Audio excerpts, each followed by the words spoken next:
Hi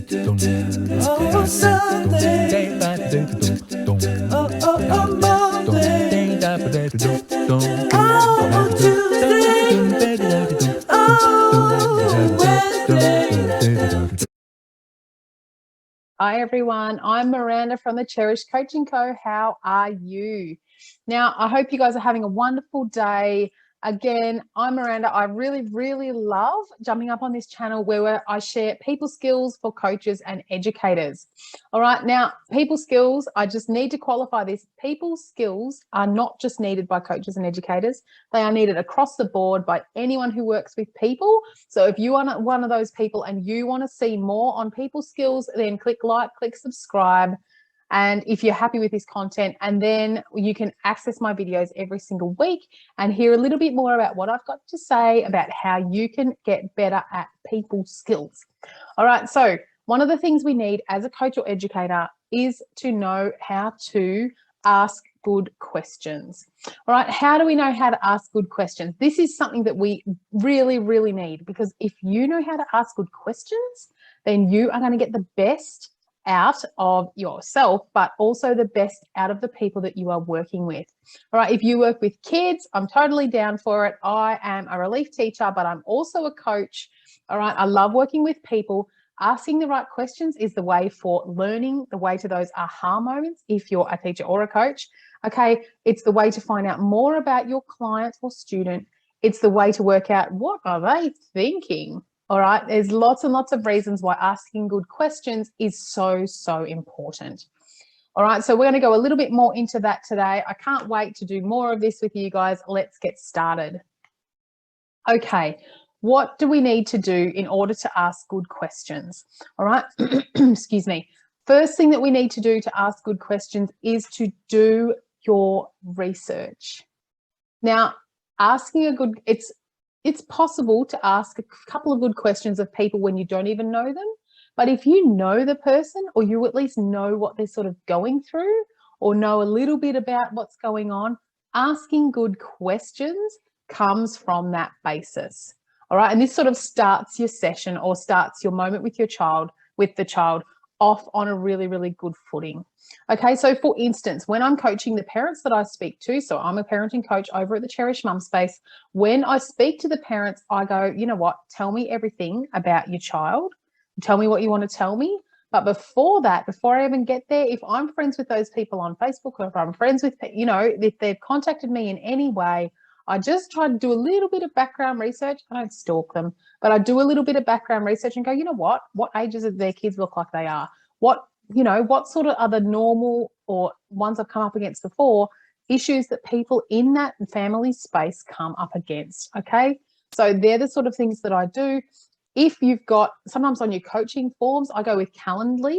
That's how you book, okay, through to my coaching sessions, which, by the way, you can get one to talk about people skills if you want to.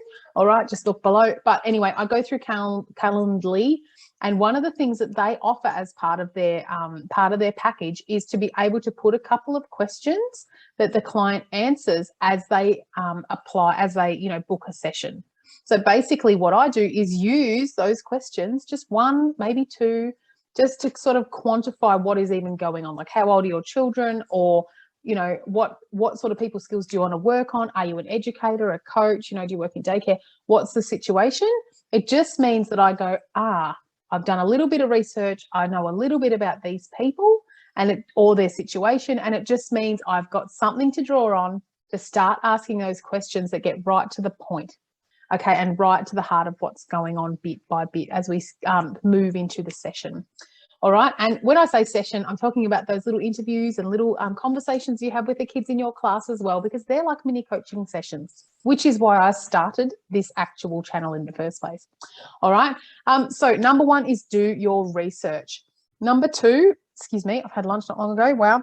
Number two is to watch and observe the person. Now, if you are a coach, you might know about matching and mirroring. You might know about, you know, understanding where your client's coming from. You might know about body language. Watch the person and see what goes on when you ask them questions. Some questions we don't want to answer, right? If you're a coach, you might know all about this. You ask questions of your client and they go, hey, oh, well, and they're trying to work out how to answer it. The same is true for students. Okay, watch the person when you're asking a question, okay, because that will help you formulate the next good question to ask them. And that might mean you choose to keep pushing there, or you choose to ask a total different question that might take you in a roundabout way to that same issue. Okay, so different questions. I'm going to be doing another video very shortly on some great open-ended questions, because this is something I love to talk about. It's so helpful as a coach, as a parent, as a coach and an educator as well. Okay, asking open-ended questions, or just asking, good, powerful questions, really helpful. So watch the person, and that will not only help you make an understanding or build some more understanding for now, but it'll help you ask the next couple of questions as well. Okay, so the third one, actually listen. Okay, how to ask good questions. Sounds like just something you do verbally. It's not, because you literally, physically, obviously, asking is actually, something that you do. But listening, and I've talked about this in numerous other videos, listening is a huge part of asking powerful questions. Now, we just talked a little bit about watching and seeing their body language. Now, this is the same thing, but listening. Okay, so listening with your ears means that you are going, I'm listening to what they're saying and how they're saying it. Tone, come on. All right, actually listening, actually sometimes repeating back what they've said and say, so what I'm hearing is this. What you're saying is this. And they might go, oh, yeah, wow, I actually said that when really I meant this. Okay, and that shows the client or the student that you are really engaged with them. You're really interested in finding out and helping them get to the bottom of this issue for them. Okay, it means that you can ask good questions, like I just demonstrated, because you've actually listened in the first place. All right, so if you are good at listening, you will be better at asking really good questions. All right, so asking good questions is massive for both coaches and educators, as we know. Okay, what sort of questions are your questions? Which questions do you want to ask more and more? Okay, what sort of things do you ask your clients? What sort of things do you ask your students? How do you go about building that sort of rapport? How do you go about asking those good questions of the people that you work with? Okay, and one more question. If you have to go to another colleague and ask a good question, how do you go about that? Is it the same or is it different? Drop something below. I'd love to hear more about what you think about this, okay, because it's really important. Asking good questions is so important to this industry and to working with people and having any sort of rapport with people and relationship with people. If you're a leader, if you are someone who is running a room, if you're someone who is running a classroom, clients, anything, if you're someone who runs a hairdresser's, this sort of stuff is very important, because you want to be able to ask questions that are right for the people at the right time. You don't want to ask a really deep question when they're not right there for that at the moment, but you also don't want to just ask shallow ones if you're supposed to be actually coaching a person or working with a person to get to an end.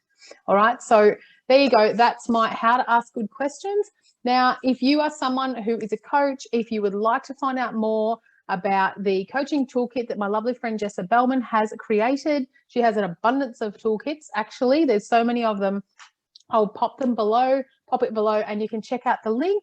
Also, I hope you guys have a wonderful day.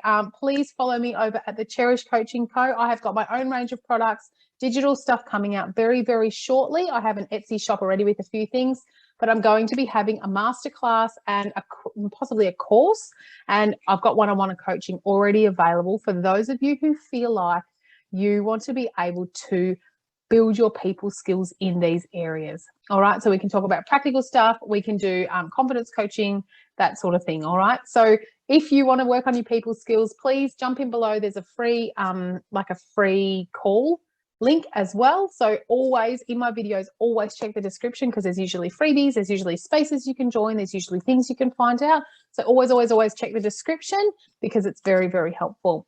Anyway, I hope that's helped you with asking good questions. I'm Miranda from the Cherish community, the Cherish Coaching Co. I always call them different names. I'm Miranda from the Cherish Coaching Co. I hope you guys are having an amazing day. I'll see you later. Bye.